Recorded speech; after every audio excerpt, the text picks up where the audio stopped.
the effects of topography and primarily elevation on forest composition. So we're going to see one of the wettest rainforests on the face of the planet, and we're also going to see one of the driest places on the face of the planet within about 7 miles of each other. And where this happens is on the Pacific island chain of Hawaii. So as you can see, Hawaii as a chain of islands, not just the big island named also Hawaii, it's part of the Pacific Rim of Fire, so to speak, and it is quite a distance from the continental United States. It's thousands of miles across, partway across the Pacific Ocean. So in particular, we're going to be talking about one of the islands, the second largest, Maui. And on this island of Maui, which is sort of roughly figure-8 shaped with the western mountains on the left-hand side and the Haleakala volcano on the right-hand or the southeastern side there, this is one of those spots where it rises about 30,000 feet from the base of the Pacific Ocean floor below, and only about 10,000 of those 30,000 feet are above sea level. So this isn't the most tall mountain as far as we can see with our unaided eyes, but with this telemetry and bathymetry that Google Earth provides, you can see the other 2/3 of the mountain below the waterline there. So the idea with Haleakala National Park was to protect several pretty unique, vital, and culturally important areas for the benefit and enjoyment and use of all peoples, including Native Hawaiians, who were there first and have some pretty serious thoughts about that. So this is a topic for forest policy, for natural resources conflict resolution in terms of land use, and also intensive recreation management. This is a beautiful, beautiful place. It is well loved, and if not for the fact that it's a pretty long, expensive plane ride to get out here in the first place, this place would be inundated with visitors for a lot of good reasons. So this is Haleakala National Park. It's split into a couple, 3 units. There's the Crater Wilderness, which most of this video is about. There's also the Kipahulu Pools section and sort of a nature reserve on this windward side. So you can see a stark contrast even just in this aerial imagery of the windward face here, where wet, warm wind is forced up off of the Pacific Ocean after blowing thousands of miles across it, and it hits this speed bump, so to speak, of the this volcanic cinder cone. And what that does is it dumps meters of rain. I believe this place gets typically something like 250 inches of rain per year. That's about 12 feet or 4 meters. That's a lot of rain, and that gives rise to features like Waimoku Falls down there at the bottom right-hand corner of this video. It also gives rise to a lot of flash floods, which in terms of risk management for recreation is a bit of an issue. But if we sort of continue our flyover a little bit and arrange ourselves so that we can see the entire crater valley here, this valley is like 3 by 7 miles. Its gaps on the left and right side are formed erosionally. These are not lava flows, but basically at some point big dam bursts of water just blasting out these 1,000 to 2,000 foot high crater rim walls in a couple, 3 places.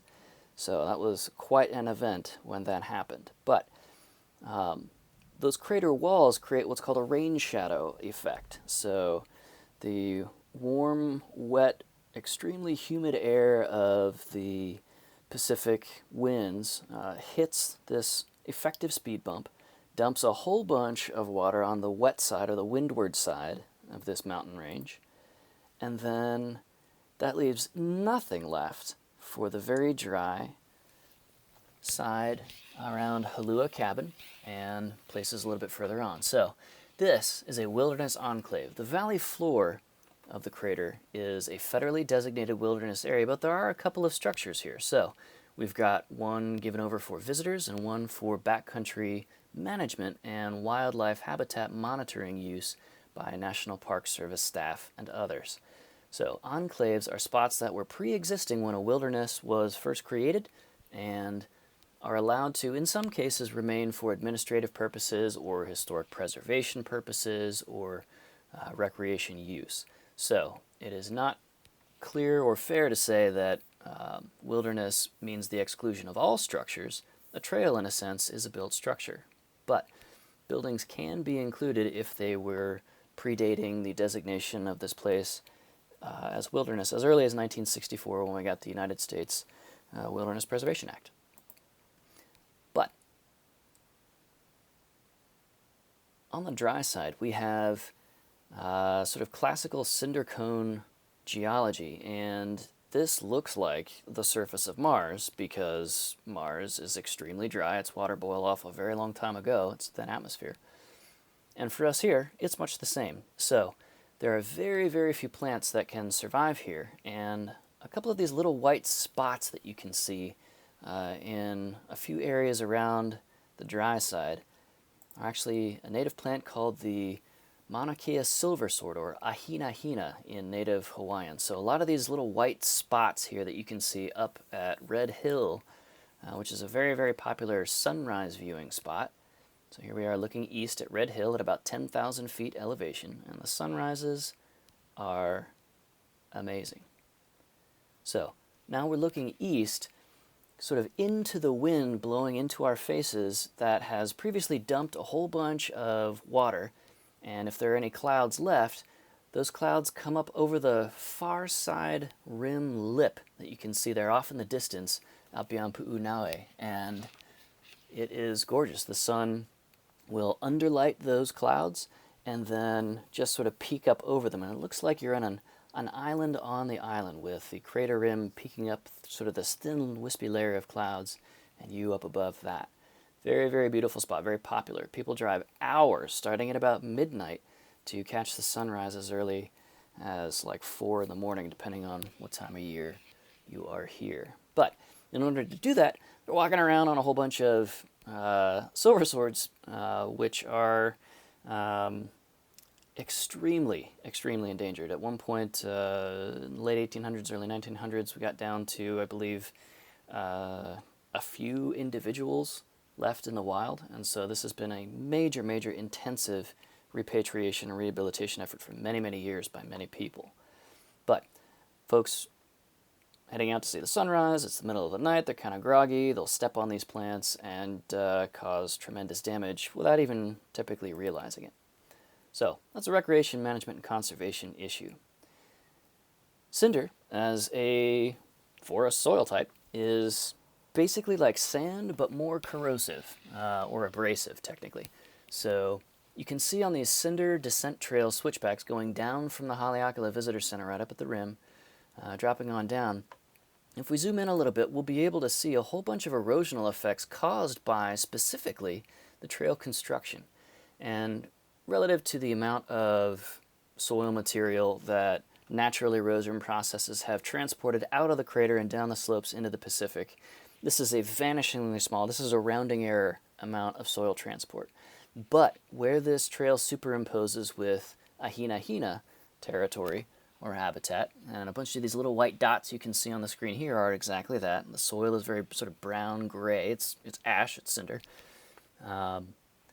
So the white bits are this particular kind of vegetation which is covered in very fine hairs that make it look white or silver in the sunlight.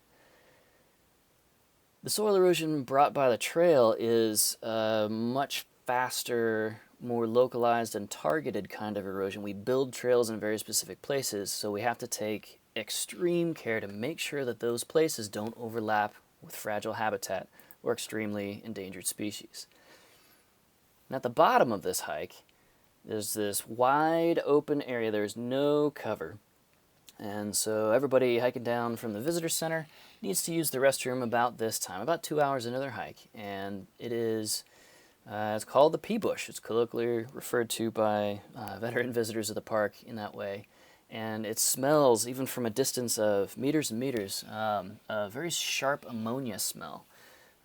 This is an open sewer, essentially, for human users. And the erosion caused by human visitors over time has actually mostly buried this. You're just looking at the top of the bowl of the tree, or its canopy, and it is otherwise entirely filled in part by soil that was transported down this trail. This trail is 30 or 40 feet wide in places. It is very, very, very eroded because there's nothing to hold those soil particles together. There's no soil particle adhesion. The particle size is all wrong. The soil chemistry is all wrong. This doesn't have any clay particles to keep things nice and grippy. So, those switchbacks are very, very important here. I believe some of these were put in by the Works Progress Administration, the Civilian Conservation Corps, and they used dynamite in places to get down this very, very, very steep, it's 1,000 to 2,000 foot descent. In places the walls are essentially vertical. In other places we have that sort of characteristic alluvial fan angle you can see as we sort of gently rotate around the area. This is a very, very, very burly hike, and the whole idea is to get folks down to the crater floor so they can enjoy a beautiful wilderness experience, but in order to do that, we have to accept some degree of resource degradation because we cannot be in a place as human beings, we cannot be in an ecosystem without affecting it in some way. So there's quite a lot of work that goes into monitoring these, and a lot of analysis. With modern built trails, this is no longer possible, so they use the trail that's already there to limit any further damage. But with modern trails, we do a lot more analysis to make sure that the switchbacks, for example, are not exceeding something like 15% running trail slope, or 2 to 3% side slope to help drain water off the trail sideways instead of down along it, which we would call a stream bed. So this is a difficult place for wilderness and forest management, and that is compounded by visitors doing things like, so here's another field of a hina. This is compounded by visitors doing things like navigating to some of the native Hawaiian ritual sites. This is not actually one of them. I'm not including any of those points of interest on here because this is a publicly accessible video and that would be extremely irresponsible. So we're fuzzing the location of some of those, but using this little hillock as an example, this is the kind of spot where in times past and to a lesser extent even today, native Hawaiians will use natural promontories, smaller cinder cones within the crater valley. You can see some of those further back in the field as well. They'll use these for religious ceremonies. Some of the native Hawaiian royalty are buried in some of the lava tubes nearby. And later Western travelers, backpackers, and so forth also like to view these sites to participate in much the same thing. There are religious beliefs that ley lines, or lines of sort of natural and mystic energy, cross in places like some of these spots. And so we'll find a lot of visitors leaving things behind, like crystals, to charge them up as a part of their religious practice and so forth. And occasionally, unfortunately, some folks will kind of take that to an extreme and actually panhandle visitors, so ask folks for food while they're camping, trying to stealth camp here out beyond their permit, and kind of harassing visitors, making people feel uncomfortable, where their spiritual practice involves things like nudity. And, you know, folks asking for food combined with nudity could be an awkward time. So, all of these things combine, this physical, topographic, vegetative, forest, social, cultural, all of these things combine to make a really, really interesting and unique milieu for forest resource and recreation management. This is the Haleakala Crater Wilderness Area.